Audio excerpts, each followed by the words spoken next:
A graça de nosso Senhor e Salvador Jesus Cristo, o amor de Deus Pai e a companhia de Deus Espírito Santo estejam com todos nós, agora e sempre. Amém. As palavras da Escritura Sagrada que vão servir de texto base à nossa mensagem neste domingo da Páscoa, festivo e alegre, porque Jesus ressuscitou, são as palavras do Evangelho do dia, há pouco lidas. E baseado então nesse trecho do Evangelho, nós queremos refletir sobre o seguinte tema: o Cristo que vive e que faz viver. Que Deus abençoe no coração de todos nós a sua palavra, a sua mensagem, o seu amor e a sua paz. Queridos irmãos e irmãs na fé, amigos da congregação Concórdia, amigos da congregação luterana de Nova Odessa, amigos de outras congregações aqui do Distrito Paulista e outros distritos da Igreja Evangélica Luterana do Brasil, saudações no Cristo vivo a todos. Nos cultos destas últimas 6 semanas, as leituras bíblicas do Evangelho foram feitas dos Evangelhos de São Marcos e de São João. Durante este período na Quaresma, tais leituras nos fizeram refletir sobre a caminhada de Jesus, saindo lá de Nazaré, uma pequena cidade da região da Galileia, e viajando rumo à grande cidade de Jerusalém. Uma variedade de fatos extraordinários aconteceu nesta jornada. O batismo, as tentações, a convocação dos discípulos, ensinamentos, curas, milagres, pregações, advertências, aconselhamentos, orações, perseguições, anúncios, alertas e previsões.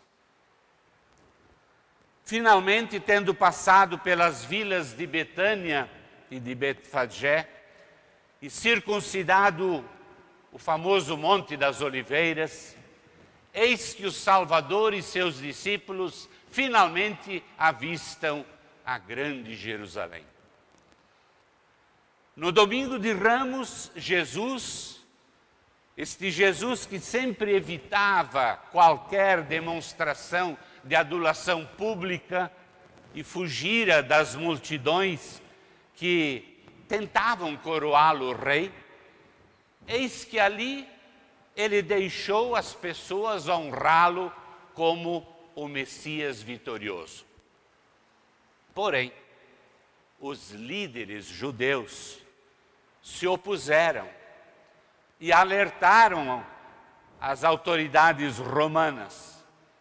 E então aquela aceitação pública de Jesus durou muito pouco. As lideranças religiosas e políticas estavam totalmente despreparadas para o seu estilo de reinado.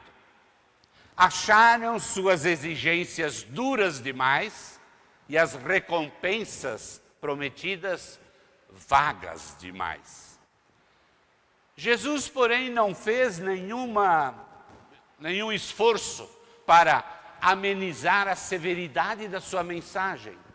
Ao contrário, ele foi e expulsou os cambistas lá do templo e admoestou que este lugar era consagrado para o culto a Deus e não para comerciantes inflacionários e corruptos.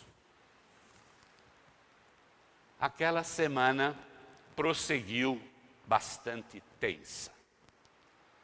Os fariseus e os saduceus manifestaram a sua ignorância em relação às Escrituras e as autoridades romanas temeram prejuízo nos seus lucros e poderes.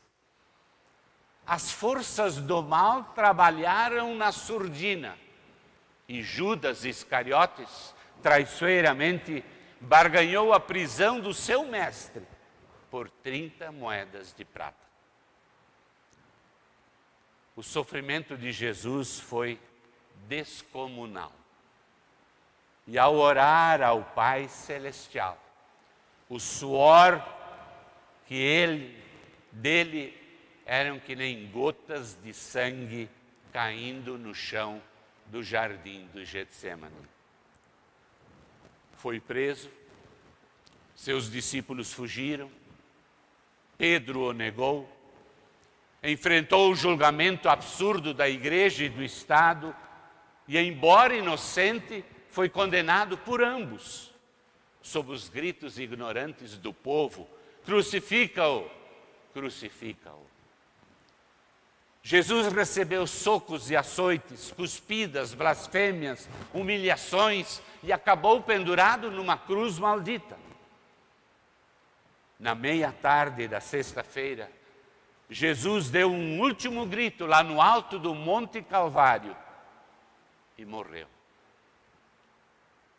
José de Arimateia, sob a permissão de Pilatos, tirou o corpo da cruz e, com a ajuda de Nicodemos, enrolou num lençol, colocou num túmulo cavado na rocha e rolou uma grande pedra para fechar a entrada.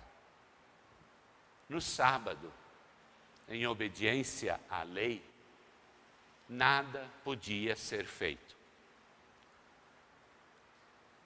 Neste silencioso dia do sábado, o que será que passou pela cabeça dos discípulos e dos demais seguidores do Salvador? Afinal, Jesus tinha se tornado a sua grande esperança. E agora, o seu venerado líder está morto e o seu corpo jaz numa sepultura emprestada, cavada numa rocha. Mas, meus irmãos, eis que chegou o alvorecer do domingo. E com este alvorecer dominical, veio a revelação do maior milagre de toda a história do mundo. 3 mulheres se dirigem ao túmulo de Jesus. Seus pensamentos estão enfraquecidos pela morte, pelo luto do seu Senhor. Levam consigo ervas cheirosas para embalsamar o corpo de seu mestre, numa tentativa de talvez prorrogar a sua decomposição e encobrir o hálito da morte. Elas pensam morte. E não é de se admirar, pois o túmulo ficava próximo àquela cruz que ainda estava de pé, logo ali, na colina do Gólgota. Fora lá que elas tinham presenciado na sexta-feira todo aquele horror da morte e visto o seu Senhor sofrer terrivelmente, a ponto de gritar: Deus meu, por que me abandonaste? Maria Madalena, Salomé e Maria, mãe de Tiago, elas são tão humanas quanto nós e agiram como nós também agimos. Sabemos que contra a morte não há qualquer recurso e quando ela chega, não há mais nada a fazer, a não ser entregar o corpo à terra. Hoje, infelizmente, até isso a pandemia está privando a família de fazê-lo. O coronavírus tem impedido os enlutados a prestar as derradeiras homenagens ao corpo do seu ente querido. Que tempos tristes nós estamos vivendo. Que tempos dolorosos nós estamos enfrentando. Alguém talvez diga, sim, mas isso não diminui o respeito e o amor dos amigos e familiares para a pessoa que os deixou. Sim, é verdade, eu concordo. O amor continuará presente, assim como esteve presente no coração daquelas 3 mulheres que foram até o túmulo de Jesus naquela manhã da primeira Páscoa. No entanto, este amor é um amor perturbado, é um amor desconsolado, é um amor ferido, machucado, que tenta conformar-se com aquilo que é inevitável. É um amor sem saída, pois a própria morte destrói aquilo que parece até dar sentido ao próprio amor. Arranca do nosso convívio real uma pessoa que amávamos e com a qual compartilhávamos momentos de alegria e de tristeza. E este amor humano, e ao mesmo tempo comovente, irracional, ingênuo, deseja fazer alguma coisa onde evidentemente nada há para fazer. A morte, meus ouvintes, é o limite intransponível. E para nós entendermos a mensagem da Páscoa, é preciso chegar conscientemente a este limite. Para nós entendermos os aleluias da Páscoa, é preciso absorver aquilo que Jesus teve que sofrer em lugar de cada um de nós, até morrer. Para entendermos a mensagem da Páscoa, é necessário abraçar a cruz e sentir o espírito do amor de Cristo. A esperança e o triunfo da Páscoa não nascem da saudade do coração humano e não é um sonho em que acreditamos. O acontecimento da Páscoa é real e vem de surpresa. Ele vem contra todas as expectativas daquelas 3 mulheres que ali estão com ervas aromáticas, preocupadas em terem acesso a um cadáver. A mensagem da ressurreição irrompe na vida de pessoas desesperadas e vem como milagre. Milagre, um evento que nenhum homem é capaz de imaginar ou de prever. A mensagem da ressurreição vem da parte de Deus. Ao verem aquela pedra que fora removida, diz o texto de Marcos, elas entraram no túmulo e viram um moço vestido de branco, sentado do lado direito.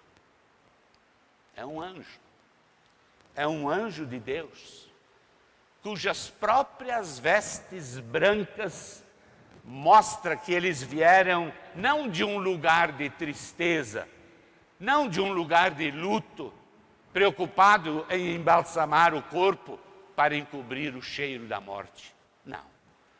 Ele é um mensageiro. É um mensageiro diferente do que qualquer outro que tenha transmitido um recado a ouvidos humanos. Ele traz uma mensagem.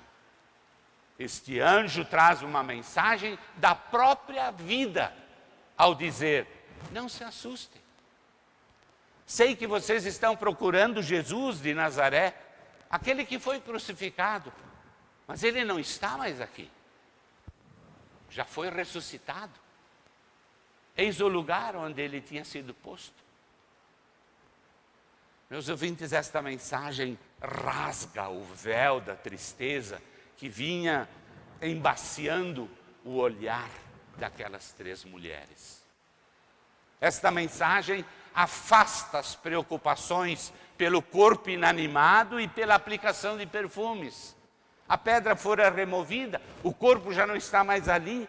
As mulheres veem o lugar vazio e lá de dentro, eis que ressoa uma mensagem alvissareira que invade seus corações, outrora tristes e deprimidos, mas agora estão num misto de espanto e de júbilo.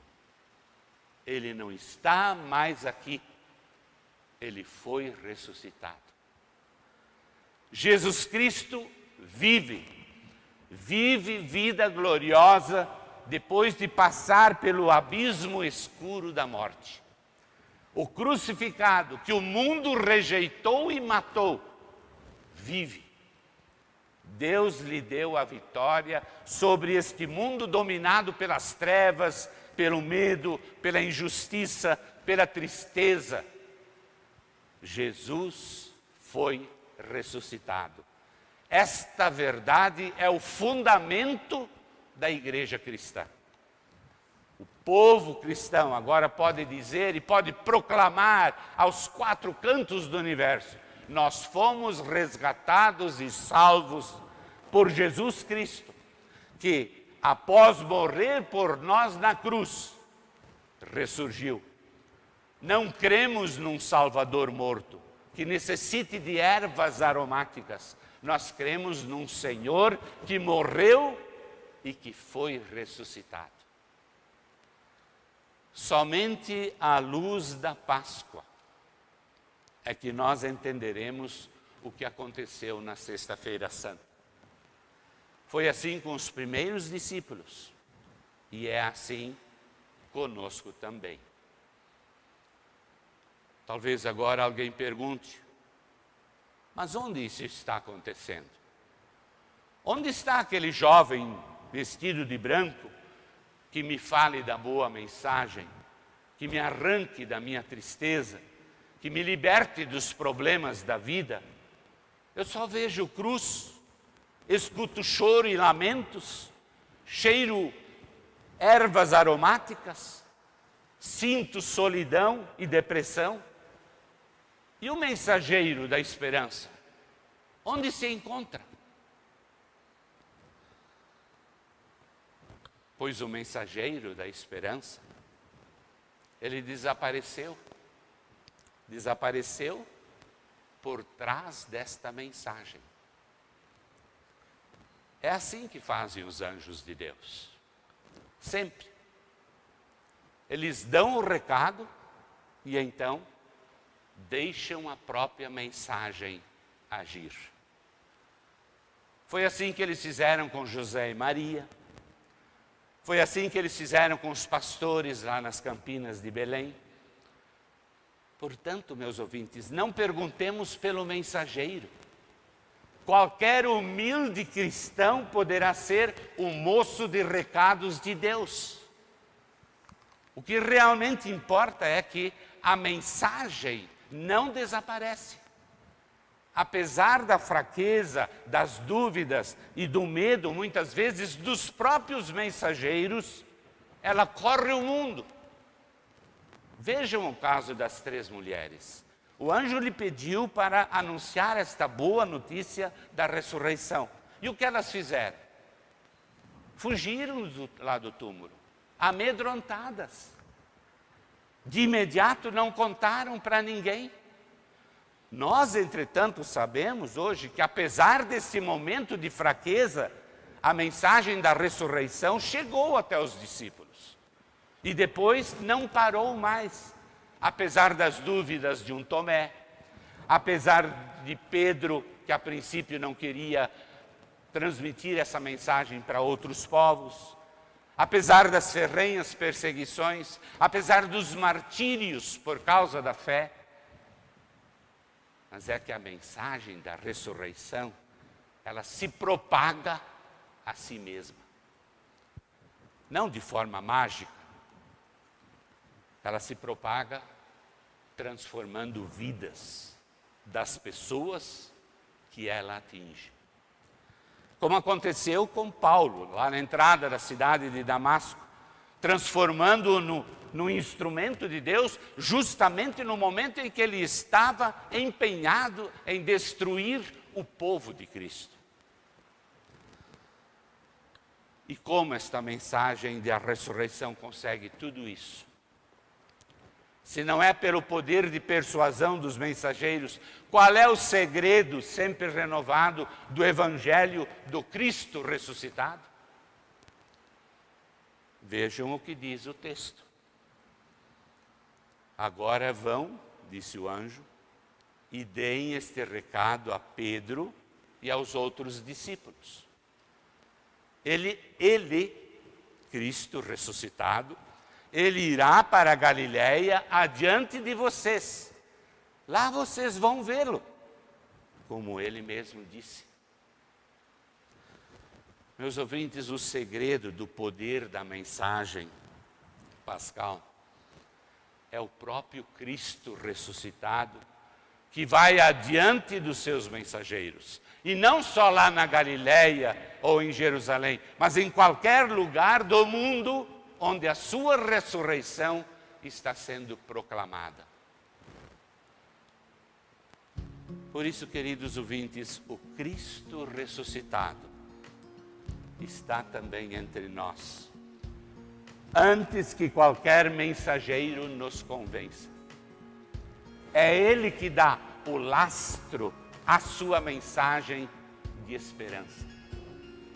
O Salvador do mundo está sempre presente. Ele já estava presente aqui e aí com vocês, antes de ouvirmos esta mensagem. É Ele que oportunizou este momento e nos fez prestar atenção a esta verdade. Cristo vive. Cristo ressuscitou. Isto significa que você não precisa olhar para o futuro como um abismo escuro, sentindo desânimo, angústia ou medo. Sua vida pode ser iluminada e agraciada pelo Evangelho. O próprio Cristo vivo é a garantia de que esta luz jamais se apagará e de que esta graça nunca perderá o seu valor e o seu poder. Desta tarde, você também então sentirá o impulso de levar esta boa nova adiante. E ao obedecer este impulso, crescerá ainda mais a sua vontade de seguir e servir este Cristo que vive e que faz viver. Que o Salvador ressuscitado nos abrace com a sua majestade e misericórdia e nos faça sentir e compartilhar este espírito de amor que nos invade. E que a nossa vida inteira seja iluminada pela esperança da ressurreição. Cristo vive. Feliz e alegre Páscoa neste Jesus que foi ressuscitado. Amém. E a paz de Deus, que excede todo humano entendimento, guarde os nossos corações e mentes em Cristo Jesus para a vida eterna. Amém.